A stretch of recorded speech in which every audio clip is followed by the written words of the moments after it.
Hi, it's the 25th of June 2014. Guys, we're over here at the European Space Agency's YouTube channel, and I'm going to run the video for you.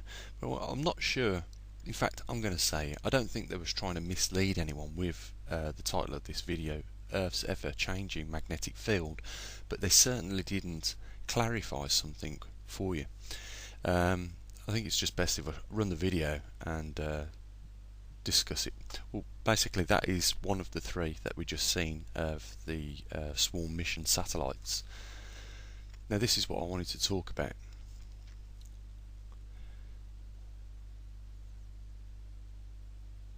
Right, I'll stop the video there. If you look at the lower right hand corner here, you can see the change. They're talking about the changes in the magnetic field from January to June 2014. But what they never told you, right, is the levels, or they never even mentioned it. They did put them there, but they never mentioned it, is the levels of nanoteslers, right? And we've got minus 6,000 to 6,000 nanoteslers. What they did is they backed off the sensitivity of those three satellites so that they could get a finer reading of more of the upper atmospheric magnetosphere and the magnetic anomalies that take place at that level. And the photo I showed you the other day was of about 60,000 nanoteslers, so they'd really humped up the sensitivity on the satellites to get that.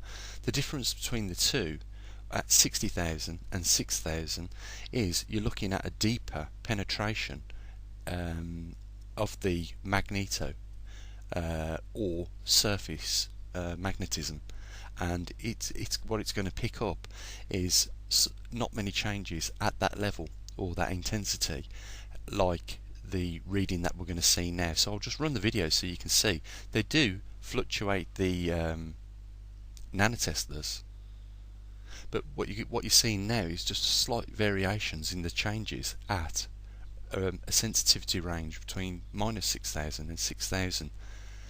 The other thing I want to say here, guys, before I run the end of this video is, are they looking at this point, interactions between the Sun and the Earth's magnetic field? And that's why I feel that they should have been a bit more clearer about this video. They shouldn't have just run the changes. They should have had someone from the ESA to explain what it is we was actually looking at, because if Earth was in an isolated system and nothing was affecting the magnetic field, there wouldn't be much in the way of changes. And this is what they should have said to people to make it a little bit more clearer there, because what we're looking at is if we are seeing changes on a regular basis, or at least from a period of June to January to June, we're only looking at the interactions of the Sun affecting the magnetosphere, and it does on a regular basis. So there's nothing new there, but what is new, I suppose, is that we're looking at it in terms of magnetic gauze. So I just wanted to clarify that.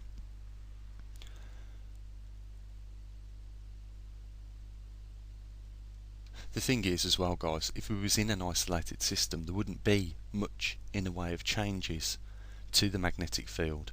It would just be like me backing out the magnetic field viewer off of the magnets, and you would get a fainter and fainter picture of the poles on the magnets. And again, like I say, I think what we're looking at, if we're looking at the changes in the magnetosphere at this level of sensitivity, we're just looking at the way the Sun interacts with the Earth's magnetosphere. Now they've upped the nanoteslers from 22,000 nanoteslers to 66,000 nanoteslers, and you'll see at this level of sensitivity hardly any changes at all.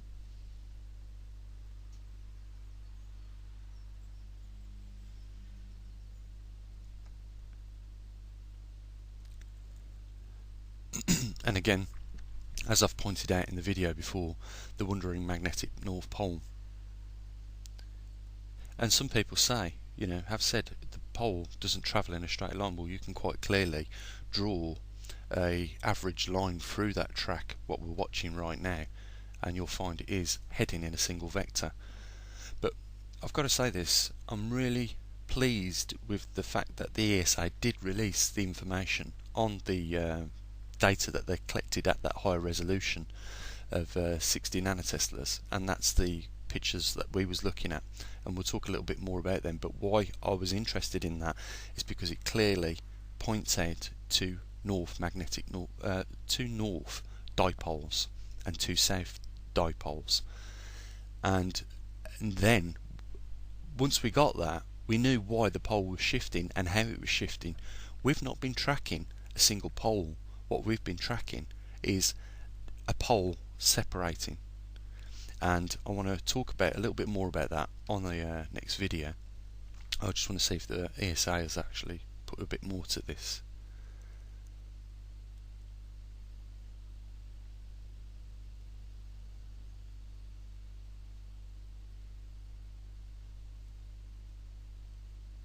It's just showing the single event upsets. So I'll go back onto that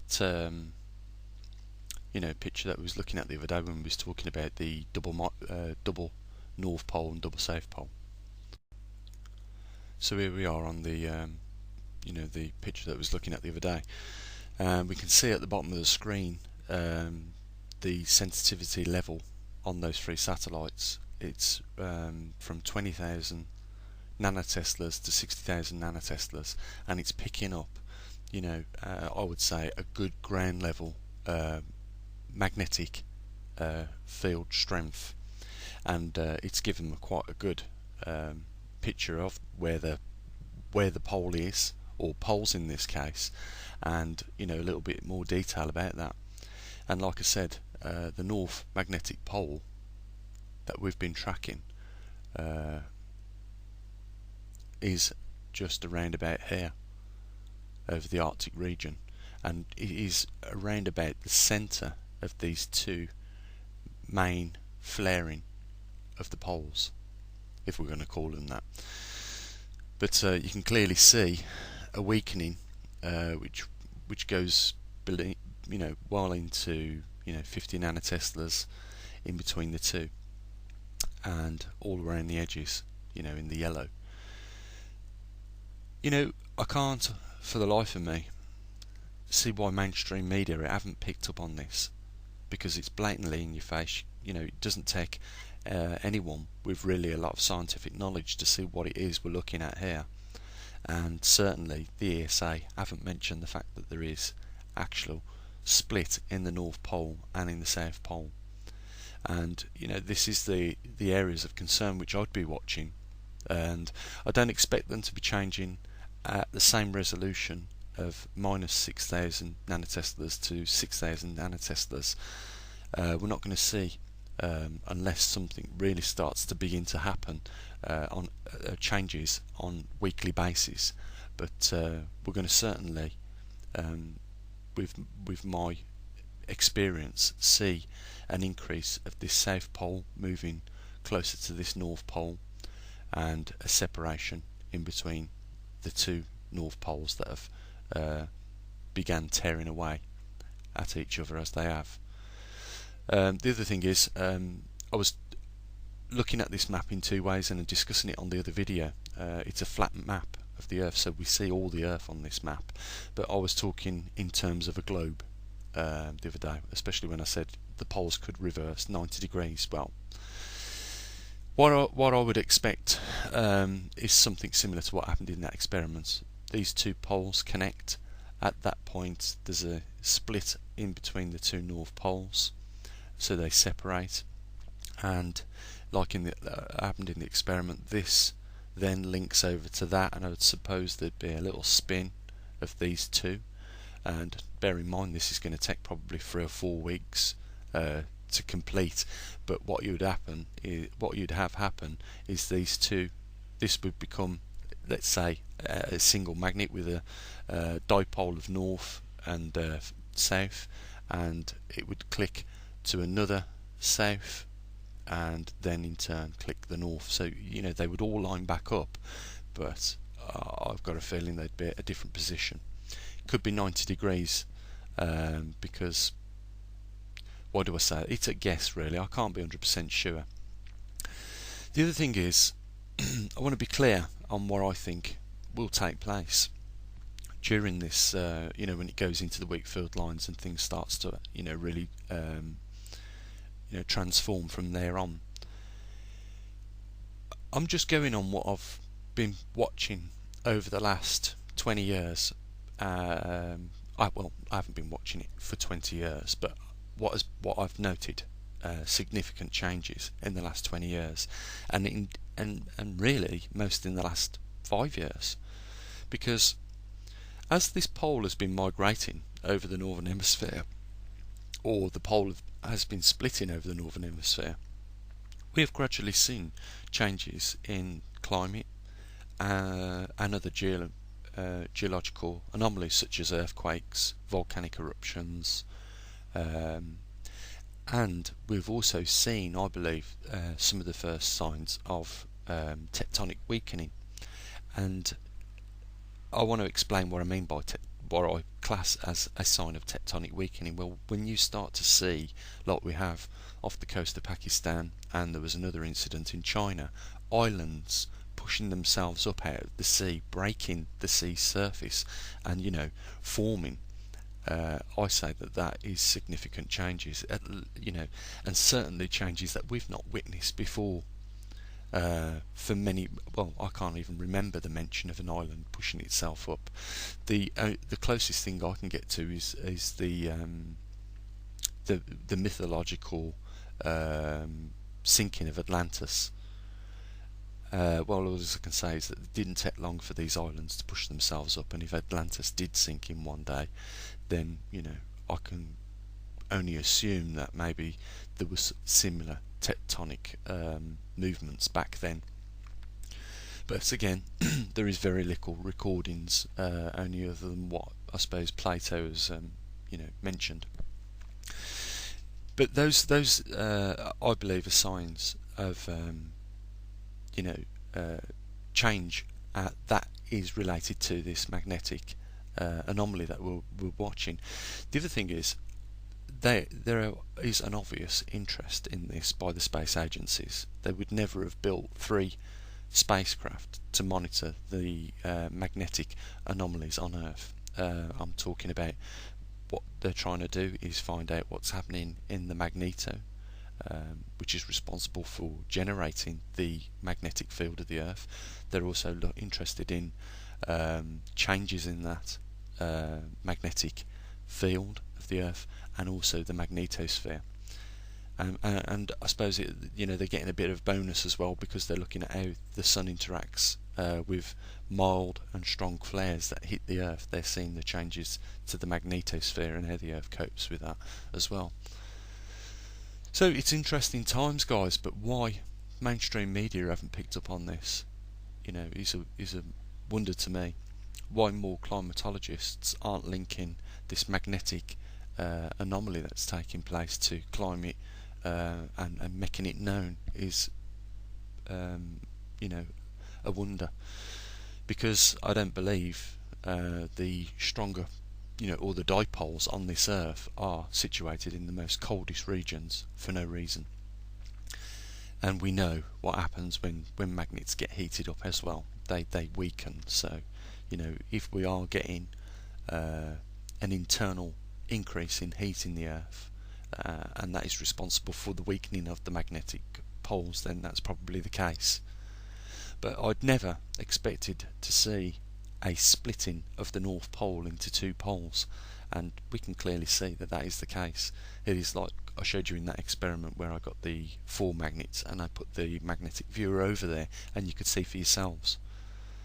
So, I do feel that if we've seen these things happen gradually and over the last 20 years become more frequent, and the levels in magnitude increase, I can only assume that when it does start to go through its transition from north to south, or there is another relocation of the poles, things will pick up. Because, again, in the experiments that we've conducted, we can see that dipoles don't hang around in weak field lines, and that's where we get the things take place a lot quicker.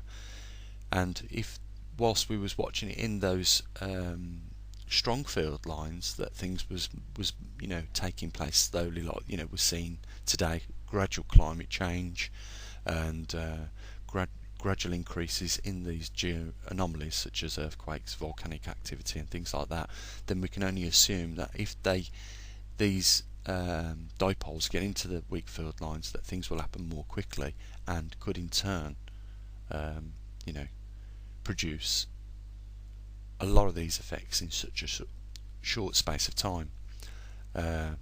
We might see even continents have moved. We've recorded that. We know that there were supercontinents back millions of years ago. We were talking nearly 1 million years ago since the last time this Earth went through a magnetic reversal, and it's on the cards. The other things to worry and be concerned about, and again, I'm not fear porn. Anyone, I don't. The idea is to get your awareness of this and try and spread the awareness of this. I think I think people are missing out on something very rare that has, or looks like it has chosen to turn up in our time. So it's of great importance, and that's where I'm coming from. I just want you to pay attention to this and just be cautious. You might be better prepared than someone that is just going around with the head in the sand with regards to this matter, because it is important. Like I say, it's a rare event, and it's not an ordinary rare event, because before the last magnetic reversal at 780,000 years ago, there was one on average, or roughly around 250,000 years. So why this time did it take 780,000 years to go through its magnetic change again? The other thing I want to talk about is what scientists already know about Mars. Mars used to have a magnetic field. Used to have dipoles, north and south poles. It also used to have water. No longer has it. And it also used to have an atmosphere, and that is gone. And is the magnetic poles on Earth responsible for holding on to its atmosphere? And if we lose the atmosphere, does the water start to evaporate? That's one of the possible scenarios which could have taken place with Mars. So again, I think it's very important. I think it is the creme de la creme of this planet. And it's very important that we've got a magnetosphere, not just for the fact that it protects us from the harmful cosmic rays from this galaxy, as we all know, do enter. And I think that's about it. I just wanted to put that point over. That when we were seeing these changes on the ESA model, that they'd back down the sensitivity of it, and that's why we'd seen these changes, and the fact that we was probably just looking at interactions between the Sun and Earth's magnetic field, as opposed to a ever changing magnetic field like the title described. Because if they'd have whacked up the strength, you wouldn't have seen the changes that you did. You'd have been looking at something very gradual.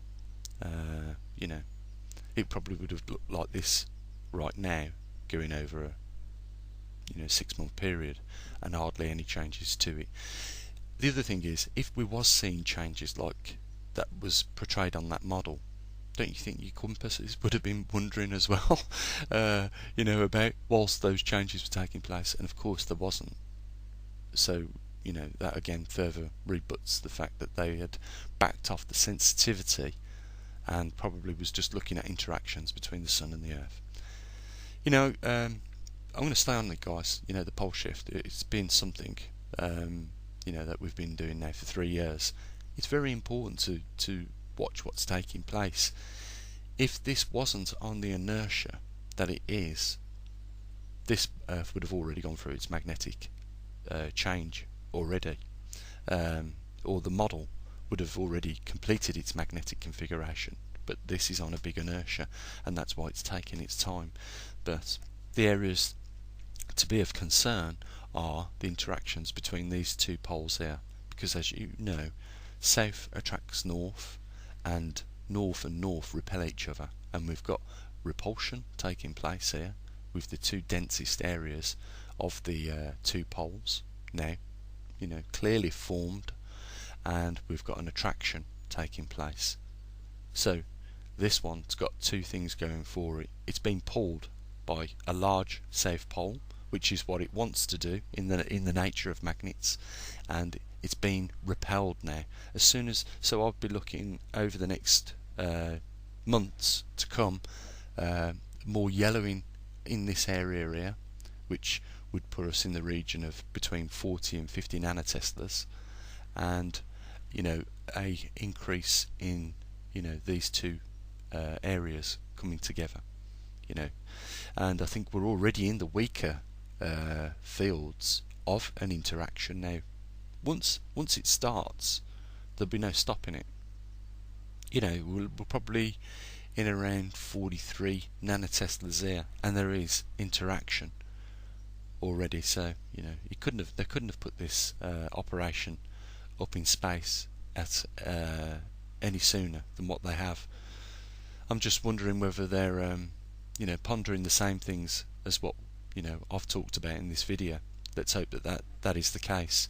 And it wouldn't be bad if there was to make a mention in the media about this, because I'm pretty sure everyone thought up until the last week, until this data was released, that there was only one magnetic north pole and one magnetic south pole, and there was a pole wandering, not a pole separating, which would give the same effect, because you've got equal or variable, very much equal strengths at the moment on the North Pole. However, the one on the right does show a slight increase, and if you dropped a compass in between that region there, it would point to where the North Pole is right now, and that gives us an indication that the pole is already over Siberia in any case, as you can see.